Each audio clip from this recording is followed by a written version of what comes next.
긴급 속보. 손흥민 맨시티전 또 미쳤다.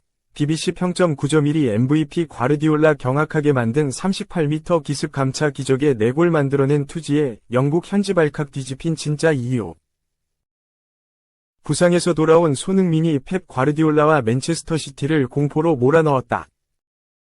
토트넘은 지난 24일 한국 시간 영국 맨체스터의 에티하드 스타디움에서 열린 맨체스터 시티와의 2024에서 2025 시즌 프리미어리그 12라운드 원정 경기에서 4에서 0으로 크게 이겼다.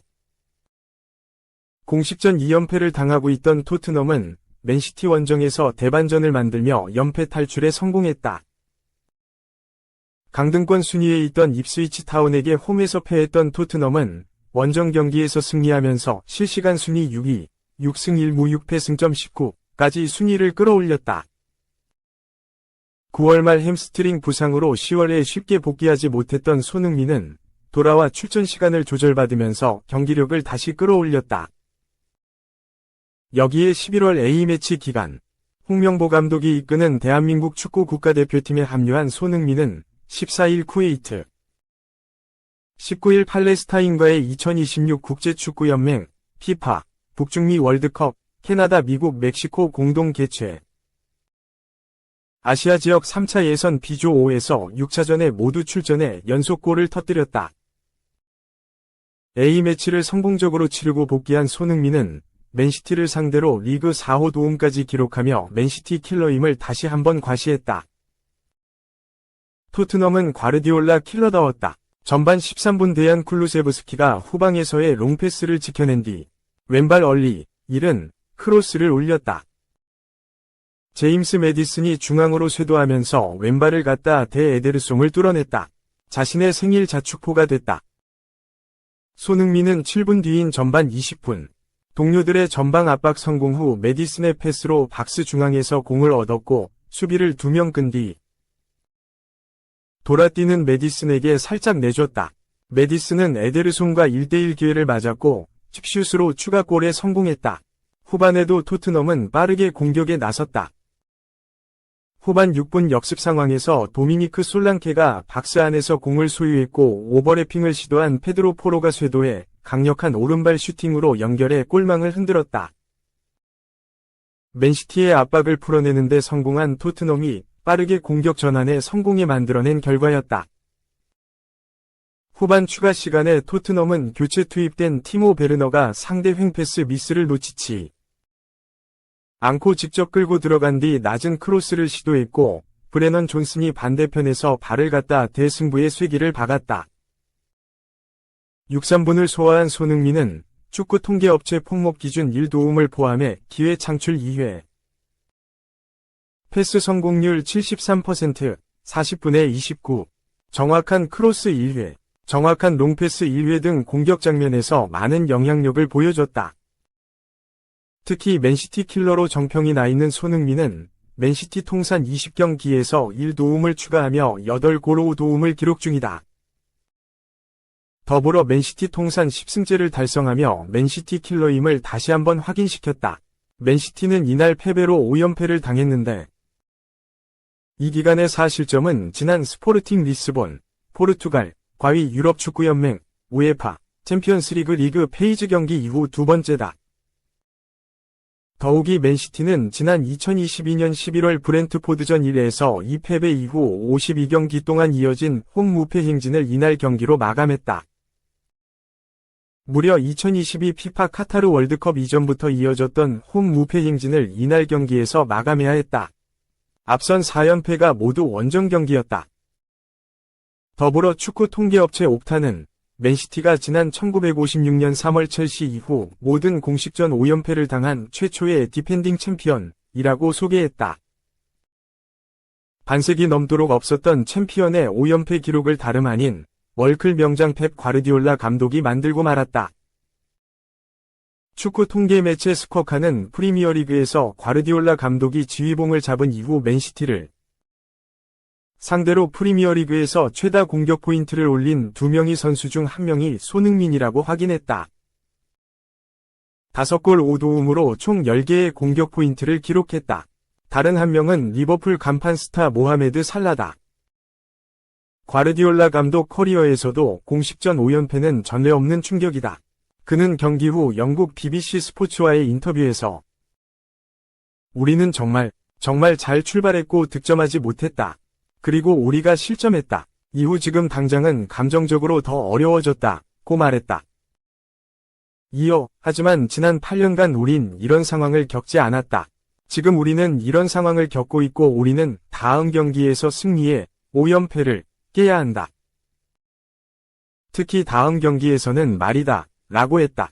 더불어 때때로 이런 상황을 살아야 하고 이유를 찾지 못한다.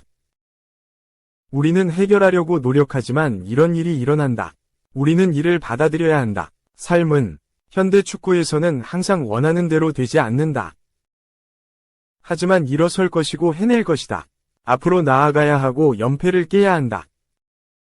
노력할 것이라고 밝혔다. 영국 매체들은 손흥민의 활약을 인상 깊게 지켜봤다. 풋볼 런던은 손흥민에게 평점 8점을 주며 9점을 받은 메디슨, 쿨루세브스키 다음으로 높은 평점을 줬다. 매체는 손흥민이 가마차는 슈팅을 했고 마지막 순간 에데르송의 핑거팁에 걸렸다. 그런 뒤 메디슨의 두 번째 골에 환상적인 리턴 패스를 선보였다. 라며 그는 하프타임 종료 직전에도 솔랑케에게 기회를 만들었다. 세 번째 골에선 빌드업 과정에서 쿨루세브스키와의 연결도 성공했다. 성실한 경기력으로 60분 이후 교체됐다라고 평가했다. 토트넘 팬사이트인 스퍼스웹은 손흥민이 가장 위험한 모습으로 돌아왔다. 맨시티를 상대로 손흥민보다 더 나은 경기력을 기대할 수 없다. 라며 맨시티 킬러인 손흥민을 집중 조명했다. 안지 포스테코글루 감독은 손흥민과 쿨루세브스키를 활용해 측면에서의 위협을 극대화했다. 맨시티는 압박이 강하고 조직력이 뛰어나 실전에서 이를 이행하기 쉽지 않았다. 라면서 우리는 그런 수비를 뚫기 위해 손흥민, 쿨루세브스키에게 빠르게 공을 전달해야 하는 걸 알고 있었다. 라고 밝히기도 했다. 손흥민을 적극 활용해 얻은 승리였다는 증거다. 2.3부 쉽지 않다. 백승호 재계약 플러스 521억 투자 버밍엄 부진 심각. 3G 무승 오른쪽 화살표 4위 추락. 지난 시즌 잉글랜드 챔피언십 2부 리그에서 강등된 잉글랜드 리그1, 3부 리그에서 뛰게 된 버밍엄은 대대적인 투자를 시도했다. 백승호를 남기더니 리그1 역사상 최고 투자를 했다. 제이 스탠스필드를 1780만 유로, 약 261억 원에 데려오며 리그1 역사상 최고 이적료를 경신했다. 크리스토프 클라레, 에밀 한손, 린돈 다이크스, 요코야마 아유무, 이와타 토모키, 벤 데이비스 등을 영입하면서 총 3,546만 유로, 약 521억 원을 썼다. 리그1 투자 규모를 고려하면 역대급 투자였다. 리그 1한 구단 전체 가치 수준을 투자한 버밍엄이다. 판매 수익은 500만 유로, 약 74억 원 밖에 되지 않는다. 버밍엄의 승격 의지가 보였다. 백승호가 잔류에 이어 재계약을 맺은 것도 긍정적이었다. 백승호는 버밍엄과 새로운 계약 체결하게 돼 정말 기쁘다. 새 시즌이 시작됐으니 정말 큰 일을 할 수 있을 것 같다. 우리가 매일 하는 일과 플레이를 보면 좋은 방향으로 나아가고 있다는 것을 알 수 있다. 이곳에 머무는 것이 내 커리어에 도움이 될 것 같다. 라고 하며 재계약 이유를 밝혔다. 영국 풋볼 리그 월드는 백승호 재계약을 프리미어리그 승격을 원하는 버밍엄의 야심을 보여준다고 했다. 시즌 초반 버밍엄은 승승장구했다. 렉성과 선두 경쟁에서도 우위를 거두면서 승격 1순위 후보로 떠올랐다. 버밍엄의 목표는 백투백 승격, 즉 프리미어리그 복귀였기에 리그1에서 압도적인 성적으로 1위를 차지하는 게 우선이었다. 버밍엄은 7연승을 달리다 찰턴 애슬레틱에 패한 뒤 링컨시티를 3에서 1로 격파하면서 분위기를 만회했다. 볼턴 원더러스도 2에서 0으로 무너뜨렸는데 이후 3경기에서 이기지 못했다. 맨스필드, 노스샘프턴과 2경기에서 모두 1에서 1 무승부를 거뒀다. 슈르즈버리에 2에서 3로 패배하면서 리그 2패째를 맞이했다. 실점이 눈에 띄게 늘어난 게 문제다. 공격도 지지부진하며 이와타와 호흡을 하는 백승호는 분투를 하고 있지만 팀의 부진을 해결하지 못했다. 버밍엄은 3경기 무승속 4위로 떨어졌다. 리그원은 1, 2위가 다음 시즌 챔피언십에서 뛰고 3위부터 6위까지 승격 플레이오프를 해 챔피언십으로 올라갈 1팀을 정한다. 1위 위컴과 승점 4점 차이로 격차는 크지 않으나 부진은 심각하게 돌아볼 일이다. 하루빨리 만회를 해야 다시 선두권 싸움을 이어갈 수 있을 것이다. 3. 도대체 맨유에서는 왜 그랬나? 너무 행복한 그리스 생활을 보내고 있습니다.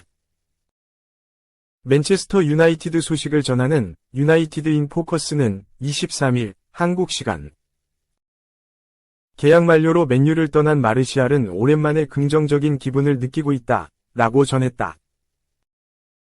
제2위 티에리 앙리로 불리던 마르시알이 맨유 유니폼을 입은 것은 지난 2015-16 시즌이었다. 프랑스 올랭피크 리옹 유스에서 성장한 그는 1군을 거쳐 AS 모나코로 향했고 약 2년간 뛰어난 활약을 펼치며 맨유에 입성했다. 이적료는 무려 6천만 유로, 약 870억 원, 옵션까지 포함한다면 8천만 유로, 약 1160억 원까지 상승하는 엄청난 패닉바이였다. 시작은 나쁘지 않았다. 데뷔 시즌이었던 2015에서 16시즌. 56경기에 출전한 그는 18골 11도움을 기록하며 기대 이상의 활약을 펼쳤다. 또한 그의 활약에 힘입어 맨유는 크리스탈 팰리스를 꺾고 FA컵 우승을 차지하기도 했다. 그러나 그것이 고점이었다.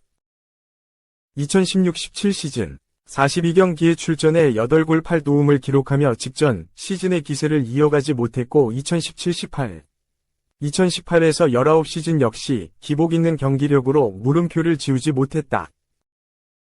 2019-20 시즌엔 23골 12도움으로 팀 내 최다 득점자의 이름을 올리며 부활의 신호탄을 쏘는 듯했으나 이후 경기장 안에서의 태도, 부상 문제 등을 일으키며 매각 1순위로 등극했다. 지난 시즌 역시 입지는 크게 달라지지 않았다. 부상과 부진 등을 이유로 벤치를 전전했다. 2023에서 24시즌 최종 기록은 19경기 2골 1도움. 결국 2023에서 24시즌을 끝으로 맨유와의 동행을 마치게 됐다. 그리스 무대에서 새롭게 커리어를 시작한 마르시알. 맨유 시절과는 180도 달라진 모습이다. AEK 합류 이후 6경기에 나서고 있는 그는 2골 1도움을 기록하며 성공적으로 그리스 무대에 안착했다. 생활적인 부분에서도 큰 만족감을 느끼고 있는 것으로 보인다. 마르시알은 프랑스 르키프와의 인터뷰에서 매우 기분이 좋다. 몸 상태도 점점 좋아지고 있다. 나는 이곳에서 매우 행복하다. 그리스 축구는 해마다 발전 중이다. 이곳의 시설과 경기장의 분위기는 굉장하다. 라며 그리스 생활을 호평했다.